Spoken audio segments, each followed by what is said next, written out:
देखो, अगर हमने गांव के लोगों को ये बात बता दी कि तुम ही राजकुमारी मेघालय हो हो सकता है वो लोग तुम पर गुस्सा करें। हमें थोड़ी समझदारी से काम लेना होगा। लेकिन हम कर क्या सकते हैं? कैसे पता करें कि पिताजी महाराज और मेघालय का आगे क्या हुआ? रुको, हमें महाराज और राजकुमारी मेघालय के बारे में तो पता है ना। अब बीरमपुर पुराण खत्म हो गया तो जरूरी नहीं कि बाद की कहानी भी इतिहास से मिट गई हो। तुम कहना क्या चाहती हो इशिता? मेरा मतलब है कि हमें हिस्ट्री के प्रोफेसर नवीन से बात करनी चाहिए। उन्होंने इतिहास की हर तरह की अजीब से अजीब और पुरानी से पुरानी कथाओं घटनाओं के बारे में पढ़ने का शौक है। हो सकता है उन्होंने राजकुमारी मेघालय और महाराज विश्वजीत के बारे में भी पढ़ा हो। हाँ, सही कहा। हम लोग कल ही उनसे मिलने चलते हैं। अगली सुबह ये तीनों बिना किसी को बताए गांव से निकल गए। मेघना अनुज की बराबर में बैठी थी और इशिता पीछे थी।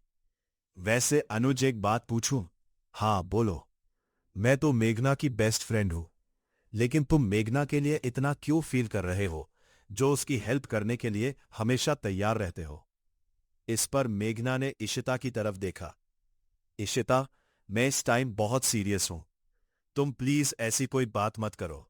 मुझे अपने ऊपर इतनी गिल्टी फील हो रही है कि मैं ही जानती हूं। बीरमपुर से 2 घंटे का सफर तय करके ये सभी प्रोफेसर नवीन के घर पहुंचे। हेलो प्रोफेसर नवीन। हेलो इशिता, कैसे हो? ठीक हूं प्रोफेसर। ये मेरी फ्रेंड है मेघना और ये अनुज। कहो, कोई परेशानी? प्रोफेसर, हमें आपकी थोड़ी मदद चाहिए थी। सन 1600 में मध्य प्रदेश में राजा विश्वजीत का शासन था, जिनकी एक राजकुमारी भी थी, मेघालय। क्या आपने उनके बारे में कुछ पढ़ा है? विश्वजीत और राजकुमारी मेघालय? प्रोफेसर कुछ देर तक सोचे और फिर बोले, नहीं, इनके बारे में तो मैंने कभी नहीं पढ़ा। ओह नो, अब क्या करे? वैसे तुमको इनके बारे में क्या जानना है? कौन थे ये दोनों? प्रोफेसर, बीरमपुर गांव में महाराज विश्वजीत और उनकी राजकुमारी मेघालय का शासन था। उन्होंने अपने राज्य के लोगों की जान बचाने के लिए अपने राज्य को ही छोड़ दिया था, और उसके बाद उन दोनों का क्या हुआ, ये किसी को पता नहीं चला। हाँ, और हमें यही जानना है कि अपने राज्य से निकलने के बाद उन दोनों का क्या हुआ। ओ राजा विश्वजीत, याद आया, मैंने इनके बारे में रहस्यमयी घटनाओं की किताब पढ़ा है। रहस्यमयी घटना? हाँ, रुको, मैं उसे लेकर आता हूं। प्रोफेसर ने एक किताब निकाली और कुछ पन्ने पलटने के बाद उन्होंने इशिता के सामने किताब रख दी। सन 1600 में जनकपुरी में एक अधेड़ उम्र का आदमी पहुंचा और वो एक सेठ के यहां काम करने लगा। सेठ ये देखकर हैरान था कि उस आदमी का चाल चलन, बोलने का तरीका, उठने बैठने, खाने पीने का अंदाज बिल्कुल राजा महाराजाओं वाला था।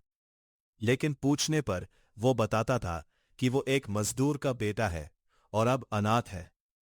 लेकिन इसके बावजूद किसी को उसकी बात पर भरोसा नहीं था।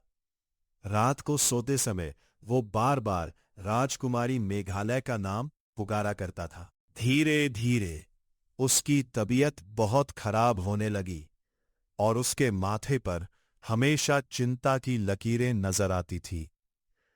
कुछ ही महीनों में उसकी हालत बहुत बुरी हो गई और वो मरने के कगार पर आ गया। उसकी आखिरी ख्वाहिश भी बड़ी अजीब थी।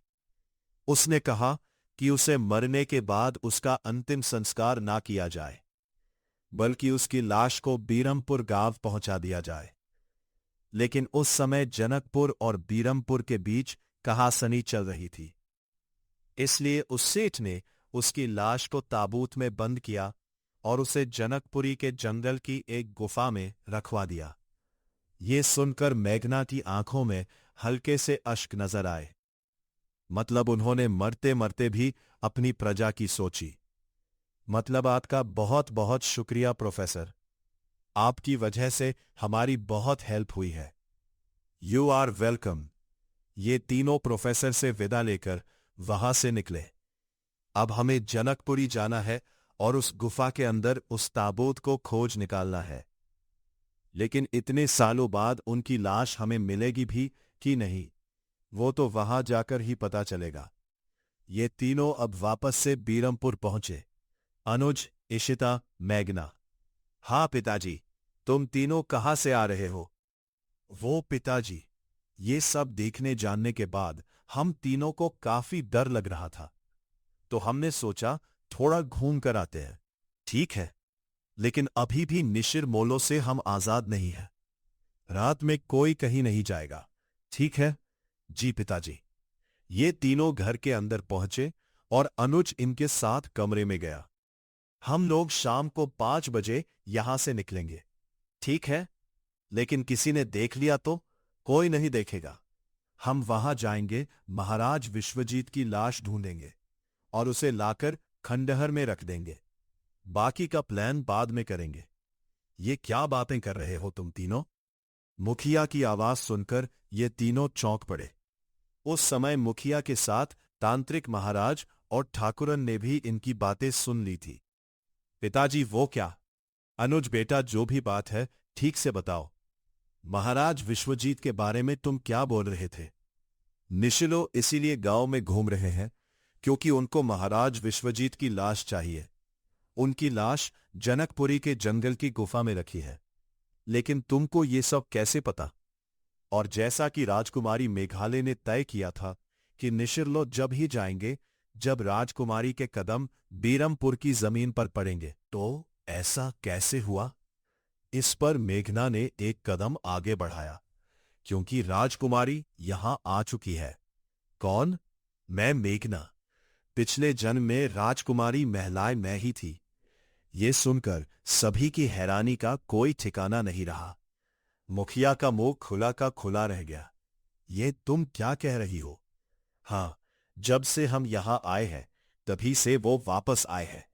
और वो चाबी जिस तक पहुंचने में हमने आप लोगों की मदद की थी, उसके बारे में भी हमें हमारे सपने में पता चला था, जिसमें हमने हमारे पिछले जन्म के बारे में बहुत कुछ देखा था।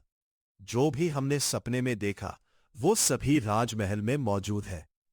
मेघना की बातें सुनकर इन सभी को अब यकीन हो गया था कि वही राजकुमारी महिलाएं है। तो मेघना बेटा, जनकपुरी में हम भी तुम्हारे साथ चलते हैं। उस ताबूत को ढूंढने में हम सभी को मेहनत करनी होगी। ये सुनकर अब इन तीनों की हिम्मत बंध गई थी। अब मुखिया ने भी अपनी गाड़ी निकाली और ये सभी जनकपुर के जंगल की तरफ चल दिए। वो रही गुफा। उन्होंने टॉर्च निकाली और फिर गुफा के अंदर रवाना हो गए। जैसे ही मेघना ने गुफा के अंदर कदम रखा तो जमीन अजीब तरह से हिली। अरे ये क्या? और काफी देर बाद जमीन का हिलना बंद हुआ। लगता है सालों से यहां कोई नहीं आया। ये कैसी आवाज है? गुफा में अजीब सी आवाज गूंजी, जैसे कई सारे कीड़े एक साथ रेंग रहे हैं। तभी इनको सामने से काले मकड़ों की फौज आती हुई नजर आई। अरे बच्चों, ये सभी इधर उधर भागे और छोटे छोटे टीलों पर चढ़ गए। वो सभी मकड़े तेज शोर के साथ गुफा के बाहर निकल गए। हमें बहुत संभल के चलना होगा। ये फिर से एक साथ सामने की तरफ रवाना हुए। गुफा के अंदर कई जानवरों की लाशें और कंगाल नजर आ रहे थे, जो एक बहुत ही डरावना माहौल बनाने में कामयाब हो रहे थे। कुछ देर बाद इन सभी को सामने घना अंधेरा नजर आया। वहां तो बहुत अंधेरा है, लगता है गुफा खत्म होने वाली है। ये सभी धीमी रफ्तार से आगे बढ़ते रहे। उसी समय गुफा में एक कोने में एक ताबूत रखा हुआ था। अचानक से उससे धम धम की आवाज आने लगी। ऐसा लग रहा था जैसे कोई उसे अंदर से पीट रहा हो। इधर ये सभी अब काफी आगे आ चुके थे। ये गुफा तो खत्म होने का नाम ही नहीं ले रही और अंधेरा बढ़ता जा रहा है। मुझे तो अब डर लगने लगा है।